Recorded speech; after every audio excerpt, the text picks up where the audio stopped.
যদি কোনো বর্গক্ষেত্রের প্রত্যেক বাহুর পরিমাণ 10% বৃদ্ধি পায় তবে ক্ষেত্রফল শতকরা কত বৃদ্ধি পাবে। এই ধরনের যে ম্যাথগুলো রয়েছে এই ম্যাথগুলো কিন্তু আপনি দেখার সঙ্গেই অ্যান্সার করতে পারেন। যেমন এই ম্যাথটার কথা যদি আমি বলি, এই ম্যাথটার উত্তর কিন্তু 21। কিভাবে আমি এটা বুঝতে পারলাম, দেখুন এই যে এখানে কত পার্সেন্ট বৃদ্ধি পায়, 10%।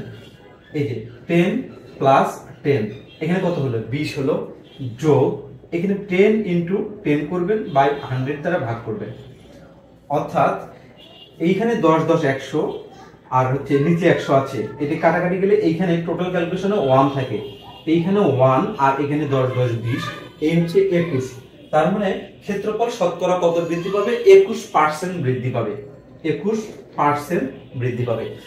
আর এই বিষয়টাই যদি আমি অন্যভাবে একটু ব্যাখ্যা করি, ধরুন চিত্রটা এই ধরনের, একটা বর্গের কথা বলা হচ্ছে, এই বর্গের দৈর্ঘ্যটা যাই হোক 20 সেন্টিমিটার হতে পারে, 100 সেন্টিমিটার হতে পারে, যাই হোক আমরা কি জানি যে বর্গক্ষেত্রের চার বাহুর দৈর্ঘ্যই আসলে কি সমান। যেহেতু চার বাহুর দৈর্ঘ্যই সমান, সে কারণে কিন্তু এইখানে শুধু একটা বৃদ্ধির কথা বলা হচ্ছে, সেহেতু একটা বৃদ্ধির কথা বলা হচ্ছে, যার কারণে আমরা এই ম্যাথসটাকে এভাবে শর্টকাটে লিখতে পারি।